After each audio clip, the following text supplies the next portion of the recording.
داتا علی اجمیری کہتے ہیں اللہ کی مخلوق سے پیار کر، اللہ تجھ سے راضی ہوگا۔ آپ نے دلیل کے طور پہ بنی اسرائیل کا ایک واقعہ لکھا۔ آپ فرماتے ہیں بنی اسرائیل کے اندر ایک شخص تھا جو پہاڑ کی چوٹی پہ عبادت کرتا تھا۔ لوگ اوپر چڑھ کے ملنے کے لیے آتے تھے، رستے میں ایک ڈھلان تھی، لوگ اس پر چڑھتے تو پاؤں پھسل جاتے، بہت سارے لوگ گر جاتے۔ ایک دن وہ شخص کہنے لگا اللہ اگر تو اسے نہ بناتا تو کیا ہوتا، ایسے بیکار بنا دی، رب ناراض ہو گیا۔ اس وقت کے پیغمبر علیہ السلام کو وحی فرمائی سے کہو تو میری تخلیق پہ اعتراض کرتا ہے، جا میں نے تیرا نام ولیوں کی صف سے کاٹ کے نافرمانوں کی صف میں لکھ دیا۔ وہ نبی اس امت کے علیہ السلام تشریف لائے اور آ کے اسے کہا کہ رب کریم نے تیرا نام کاٹ کے نا ولیوں کی لسٹ سے نافرمانوں کی لسٹ میں لکھا ہے۔ کہنے لگا حضور اللہ نے خود لکھا ہے؟ کہا ہاں۔ وہ سجدے میں گر گئے، یا اللہ تیرا شکر ہے، یا اللہ تیرا شکر ہے۔ وہ پیغمبر فرمانے لگے یہ کیا کر رہے ہو؟ عرض کی حضور آپ نے کہا ہے نا اللہ نے میرا نام لیا، میں کہاں اور میرا رب کہاں؟ اس نے میرا نام لیا ہے حضور، میں تو اپنے آپ کو کسی کھاتے میں نہیں سمجھتا تھا۔ اچھا اگر مالک نے اب مجھے نافرمان فرما دیا ہے اور میری غلطی سے فرمایا ہے دوزخ میں تو میں جاؤں گا۔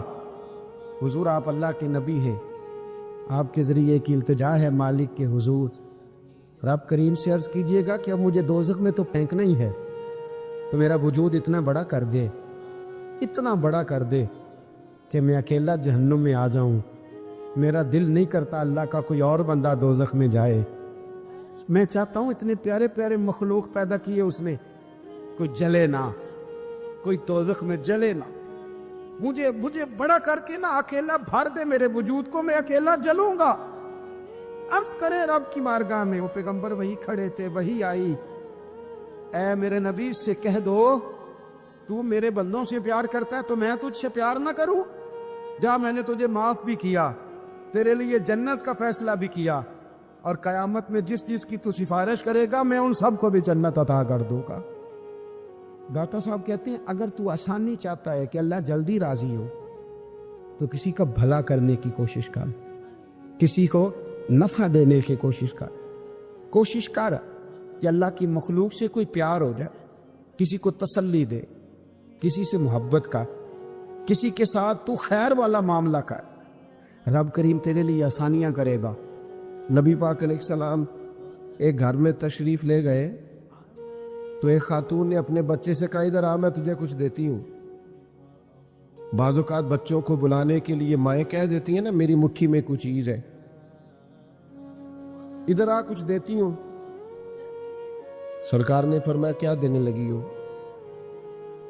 کہنے لگی کھجور ہے میرے پاس۔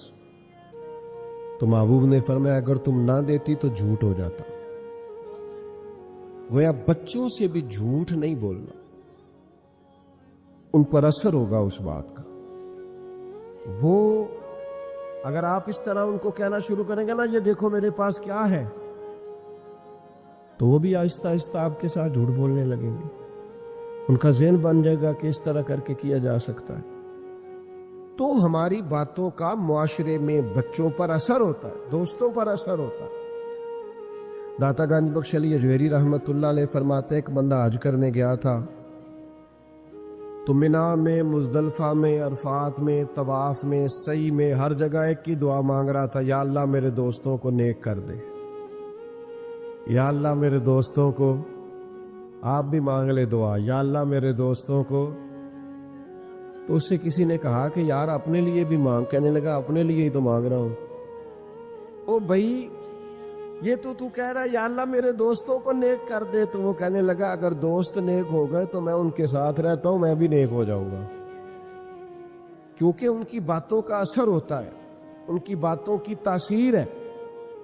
تو ایک تو میرے عزیز ہماری باتوں کا سامنے والے پر اثر، پھر یہ کہ ہم جو بولتے ہیں اس کا ہم پر بھی اثر ہوتا ہے۔ یہ بھی نقطہ بڑا سمجھنے والا، ہماری باتوں کا ہم پر بھی اثر ہوتا ہے۔ کبھی غور کریں، آپ اس پر کبھی غور کریں۔ اگر آپ آج صبح سے شام تک 3-4 دفعہ کہنا شکر ہے اللہ کا اس نے بڑی نعمتیں دی ہیں جی، یہ آپ کہیں آپ پر اثر ہوگا، آپ کے دل کو سکون آنا شروع ہو جائے گا۔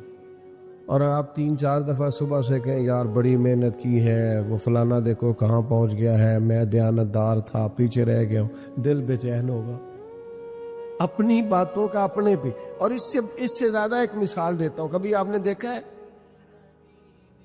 بندہ کسی کو کوئی ہنسنے والی بات سنانے لگے، کوئی لطیفہ سنانے لگے تو سنانے سے پہلے خود نہیں ہنس پڑتا؟ خود بہت زیادہ ہنسی نہیں آنے لگ جاتی بات کرنے سے پہلے؟ آپ بات کرنے لگے ہیں پر وہ بات آپ پر اثر کر گئی، آپ سے ہو ہی نہیں رہی، ہنس ہنس کے لوٹ پوٹ ہو رہے، آپ کی بات آپ پر اثر کر رہی۔ اور کبھی کو بندہ رونے والی بات کرنے لگے، کوئی دکھ سنانے لگے، او میری حیات کا افسانہ پوچھنے والے، کہیں کہیں سے تو قصہ سنا نہ جائے گا۔ کئی دفعہ یہ ہوتا ہے کہ بندہ بات کرنے سے پہلے رو پڑتا، کیوں؟ اس کی بات اس پر بھی اثر کر رہی ہوتی ہے۔ تو میں آپ کو لے آیا جہاں سے میں نے اپنا مضمون عرض کرنا تھا۔ ایک تو زبان وجہ فضیلت ہے، آپ کو بولنا آیا ہے تو یہ اللہ نے فضیلت دی، پھر اس کا صحیح استعمال کریں۔ پھر یہ کہ آپ کی بات کا معاشرے پر بھی اثر ہوتا ہے، آپ پر بھی اثر ہوتا ہے۔ اب یہ کہ بولنا تو ہے ہی، ذکر تو کرنا ہی ہے، تو رب کہتا ہے ایک ذکر وہ بھی ہے جسے میں نے بلند کر دیا ہے۔ وَرَفَعْنَا لَكَ ذِكْرَكَ، اے محبوب ہم نے آپ کے لیے آپ کے ذکر کو بلندی عطا فرما دی۔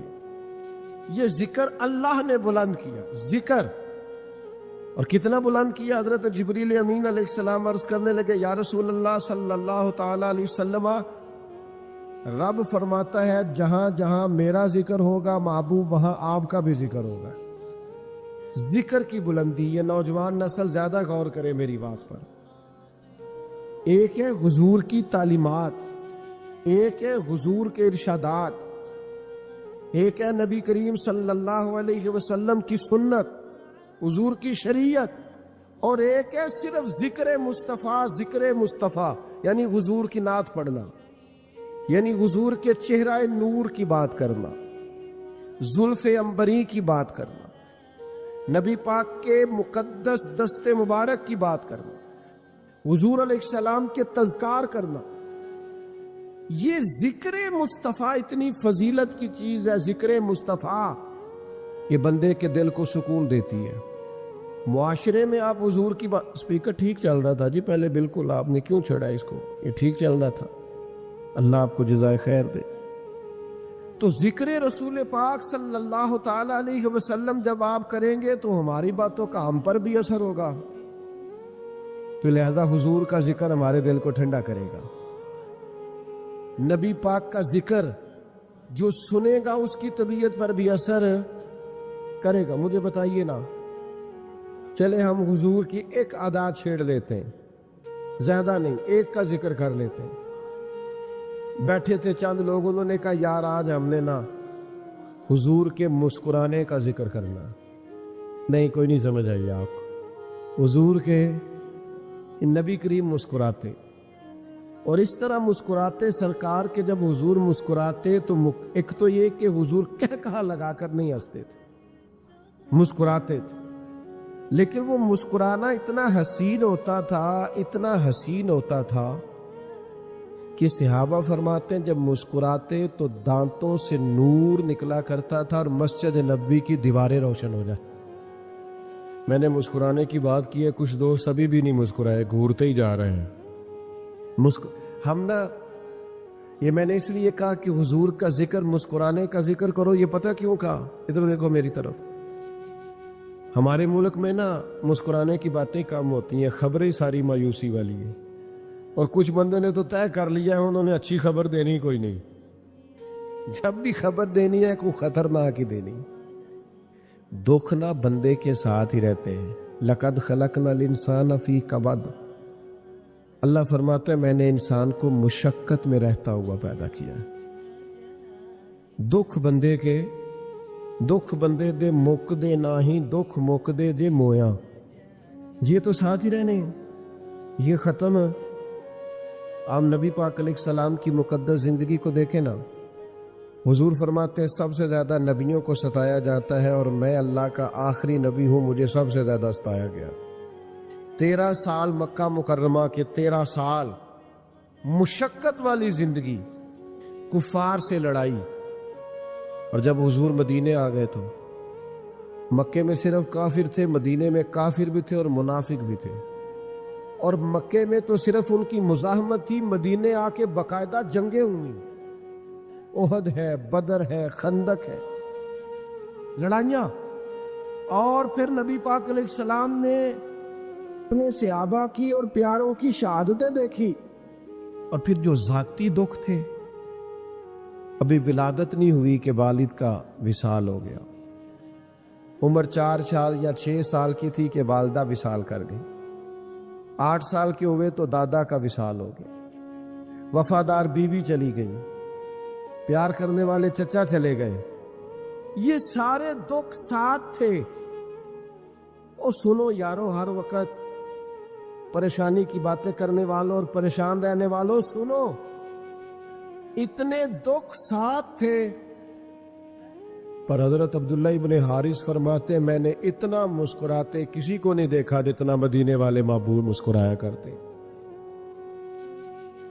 یہ حضور کی مسکراہٹ کا ذکر کرو اپنے گھروں میں، انشاءاللہ پریشانیاں دور ہو جائیں گی، دکھ دور ہو جائیں گے۔ حضرت جریر ابن عبداللہ رضی اللہ تعالیٰ عنہ فرماتے جب بھی حضور نے مجھے دیکھا مسکرا کے ہی دیکھا۔ حضور مسکرانے کو پسند کرتے، تو نبی پاک کی کسی ایک ادا کا آپ ذکر جب چھیڑیں گے نا، دیکھیں نا، اگر حضور کا صبر چھیڑ لو گے نا تو زندگی سے بے چینی ختم ہو جائے گی۔ اگر نبی پاک کا حلم چھیڑ لو گے، حلم، تو غصہ ختم ہو جائے گا، بندے برے لگیں گے ہی نہیں، ذہن مثبت ہو جائے گا۔ اگر نبی پاک کا انداز شکر چھیڑ لو گے تو آپ کو ایسا لگے گا کہ چاروں جانب نعمتیں ہی نعمتیں۔ کوئی ایک حضور کے ذکر کا پہلو چھوڑو، ایک اور رول چھیڑو۔ ہمیں نا ویسے بڑی کہانیاں آتی ہیں، باتیں آتی ہیں، کہاوتیں آتی ہیں، بڑا کچھ آتا ہے۔ اگر آپ ناراض نہ ہوں تو موبائل بھی چلانا آتا ہے، اسٹیٹس بھی لگانا آتا ہے، سارا پتہ چل گیا ہے، تو حضور کی باتیں کیوں نہیں آتی؟ نبی پاک کی حدیثیں کیوں نہیں آتی؟ سرکار کے ارشادات پر توجہ کیوں نہیں کرتے؟ نبی پاک علیہ السلام کی باتوں کو کیوں یاد نہیں کرتے؟ ہمیں یہ یاد کرنی ہے، ذکر مصطفیٰ کریم صلی اللہ تعالی علیہ وسلم ہر وقت کرنا ہے۔ آپ غور فرمائیں کبھی کہ صحابہ اگر حضور کا ذکر نہ کرتے اور بار بار جگہ جگہ نبی پاک کا تذکرہ وہ نہ چھیڑتے تو آج ہمارے پاس حضور کی حدیثیں موجود ہوتی۔ وہ ہر وقت حضور کا ذکر کرتے تھے، اور کرتے تھے اتنا عالی شان کرتے تھے کہ حضور کی ایک ایک بات انہوں نے امت تک پہنچائی۔ ایک حدیث ہے بخاری میں، مسلم میں، ترمذی میں، ابو داؤد میں، سب کتابوں، نبی کریم نے فرمایا میں اور یتیم کی پرورش کرنے والا اس طرح جڑ کے جنت میں جائیں گے جس طرح میری 2 انگلیاں جڑی ہوئی ہیں۔ آپ ساری حدیث کی کتابیں دیکھ لیں، ساری،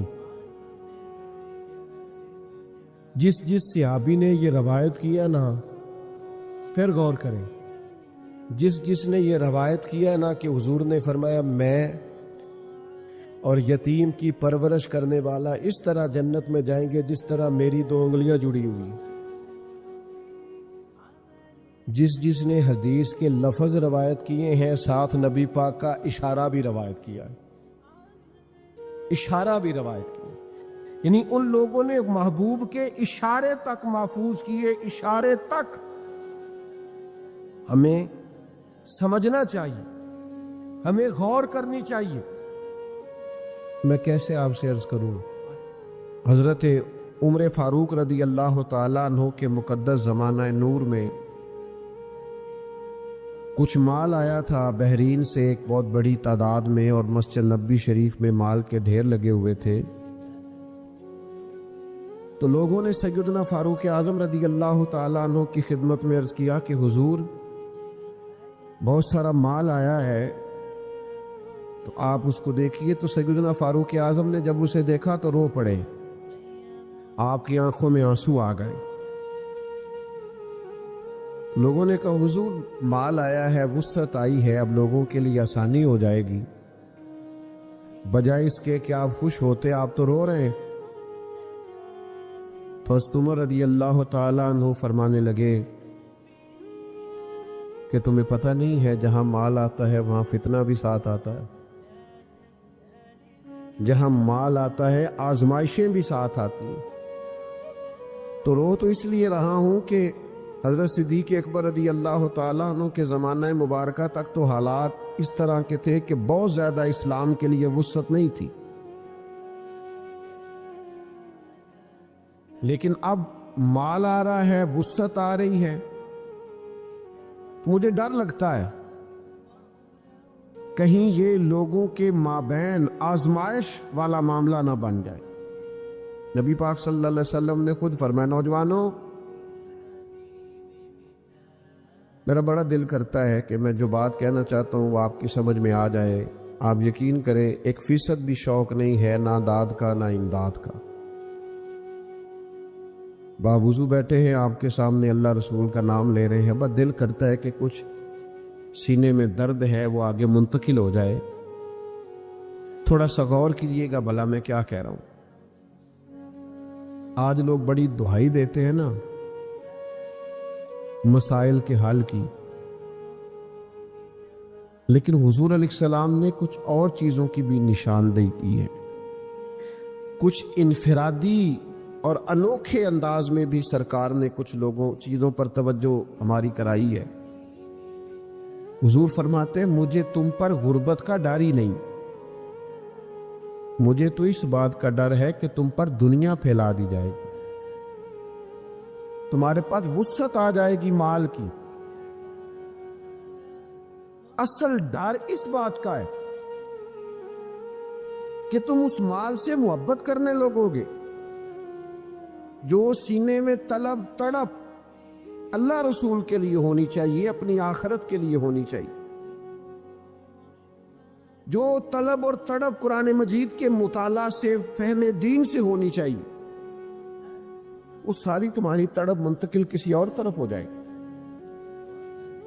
اصل ڈر اس بات کا ہے کہ تم پر دنیا پھیلا دی جائے گی، تم مال و دولت کی ہرس اور طلب کرنے لگو گے.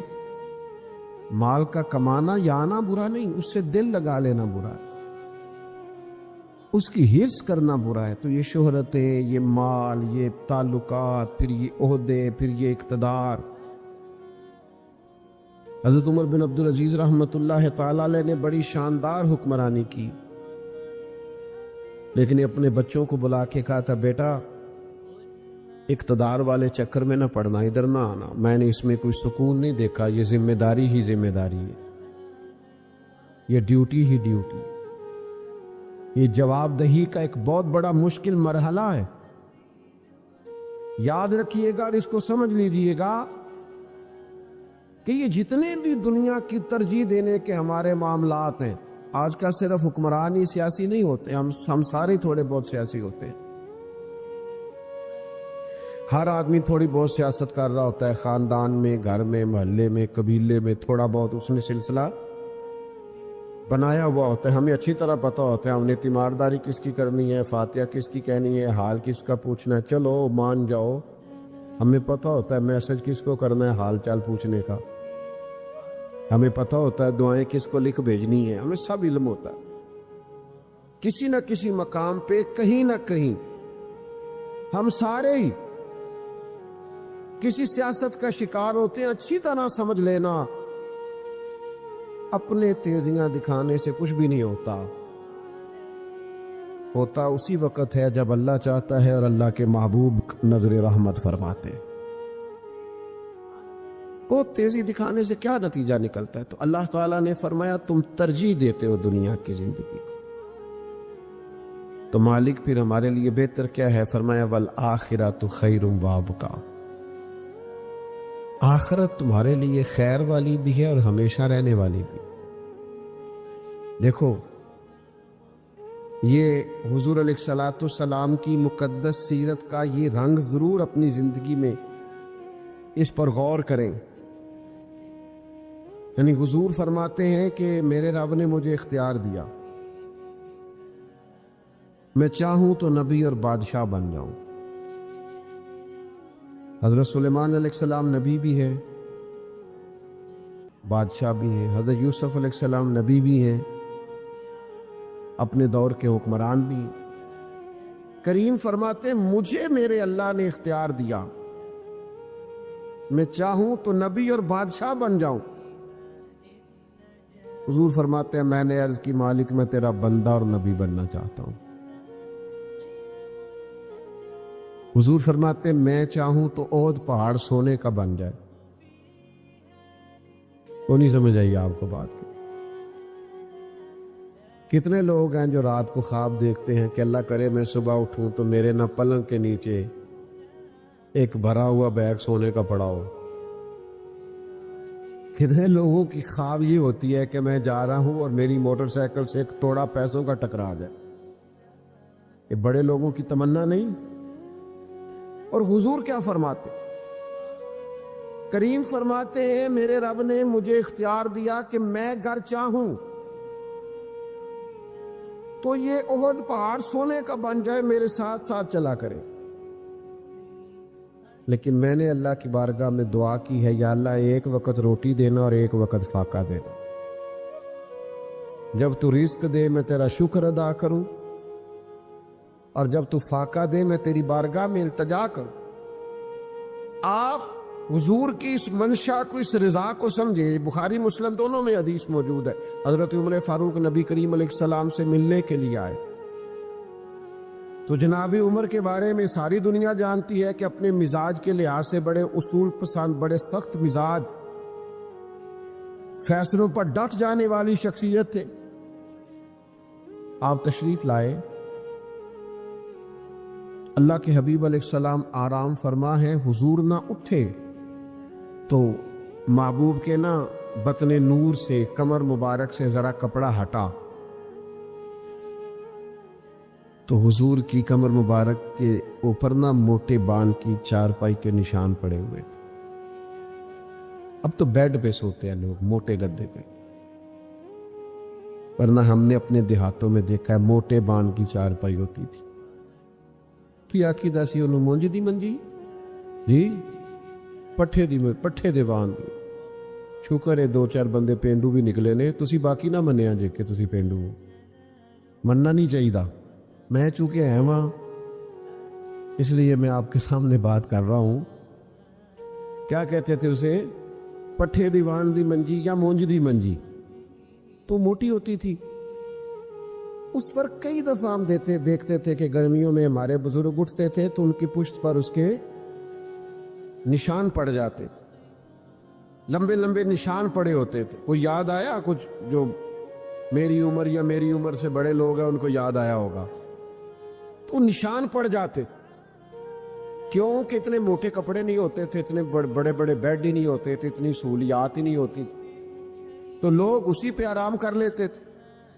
سرور کائنات صلی اللہ تعالی علیہ وآلہ وسلم حضور اٹھے، جناب فاروق اعظم رضی اللہ تعالیٰ عنہ کی نظر اٹھی تو سرکار کی پشت مبارک پر، کمر مبارک پر موٹے بان کی چارپائی کے نشان تھے۔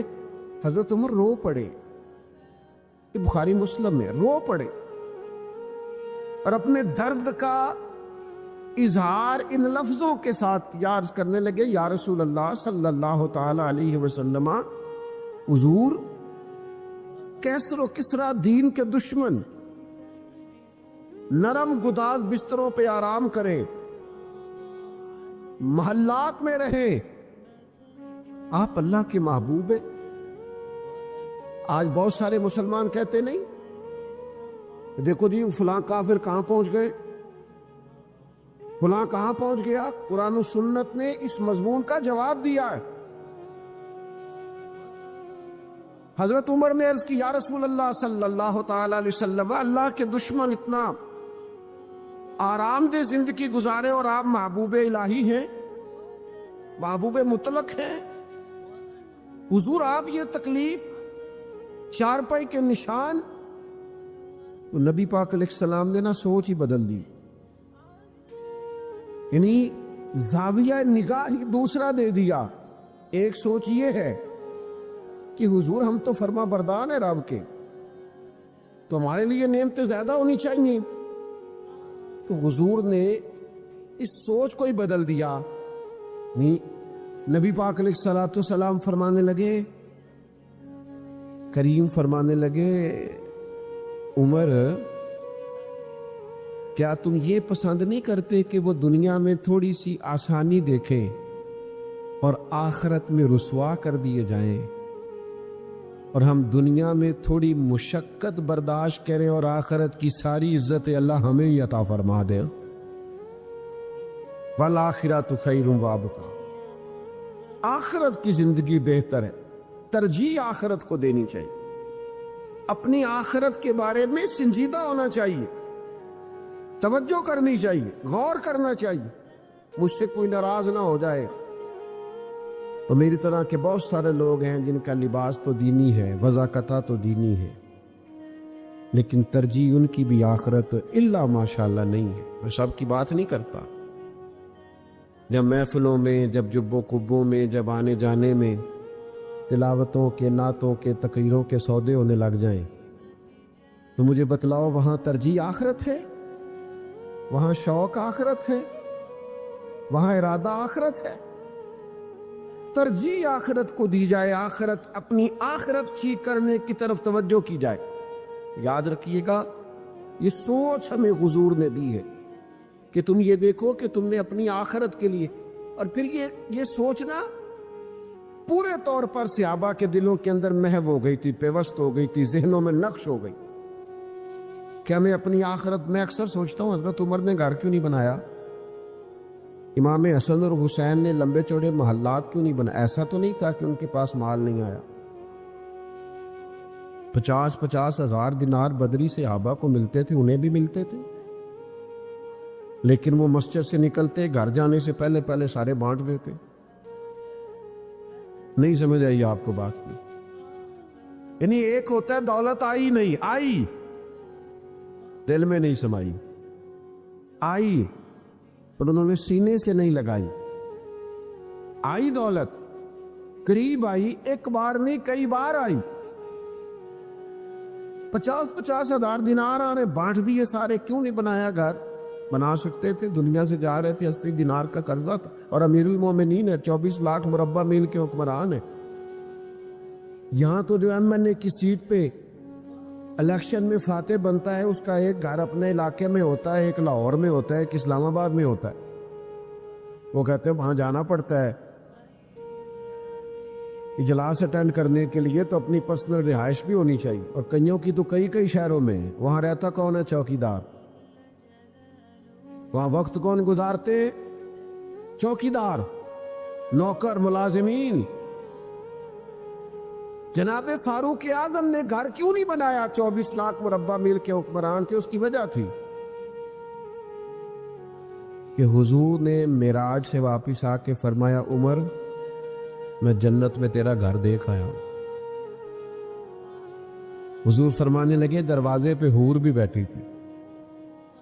پہلے میں نے چاہا اندر سے دیکھوں، پھر مجھے خیال آیا کہ جناب عمر فاروق بڑے اصول پسند اور جلال کے آدمی ہیں. شارحین حدیث کہتے ہیں گویا اس کا مطلب یہ بنتا ہے کہ خود ہی تو حضور نے قانون بنایا ہے کہ جس کے گھر جاؤ اجازت لے کے جاؤ، تو لہٰذا محبوب نہیں گئے. حسنین کریمین نے گھر کیوں نہیں بنائے؟ مال غنیمت میں سے حصہ آتا، ان کے لیے بڑی وسعتیں سی، ڈھیر سارے ان کے پاس وسائل آتے، کیوں نہیں بنایا؟ وہ کیوں دنیا میں بڑے بڑے محلات بنائے جنہیں نبی پاک نے جنتی جوانوں کا سردار فرما دیا، جو جنت میں بسنے والوں کے سردار ہوں؟ توجہ ہی نہیں کی. ہمارا یہ مسئلہ ہے کہ 2-4 چیزوں سے باہر ہی نہیں آتے. میں نے زندگی میں ایسے نوجوان دیکھے جو بڑے ہی باصلاحیت، بڑا کچھ کر سکتے، صرف اپنا خاندان نہیں، اپنا علاقہ، اپنا ضلع، بڑا کچھ سنبھال سکتے ہیں، لیکن وہ بیچارے اس چکر سے باہر ہی نہیں آتے کہ میں نے پیسہ کمانا ہے. میں نے کسی طریقے سے مال جمع کرنا ہے. بڑے بڑے وسیع المشرب لوگ ہونے چاہیے تھے, لیکن یہاں عجیب سطحی سی سوچ ہے. یعنی آپ اندازہ کریں کہ ایک شخص کی بات سن کے, اس کا کلام سن کے بندہ تڑپ جائے, اور اتنا تڑپے کہ اس کی آنسوؤں سے اس کی آنکھوں کا وضو ہو جائے, اور پھر وہ سارا دن اس کا کلام سن کے, اس کی نعت سن کے, اس کی بات سن کے تڑپتا رہے. یہ تو خربوں اربوں کا آدمی ہے, اس کی تو قیمت ہی کوئی نہیں. لیکن وہ جب کہتا ہے نا میں نے 50,000 لینا ہے, تو خیال آتا ہے کہ یار تو دیکھ تو صحیح, تو بات کس کی کر رہا ہے, تو اپنا منصب تو سمجھ, یہ تو نے کیا کیا ہے, کہاں رک گیا تو, تیرا یہ سٹیٹس نہیں بھائی, کہ تیرا معیار نہیں. بڑی بات, بڑی سوچ, آخرت کے لیے عمل کرنا, وسعت قلبی, وسیع المشرب ہونا, وسیع الظرف ہونا. نوجوانوں نکل آؤ سطحی سوچوں سے باہر. اقبال فرماتے بازو تیرا توحید کی قوت سے قوی ہے, اسلام تیرا دیش ہے.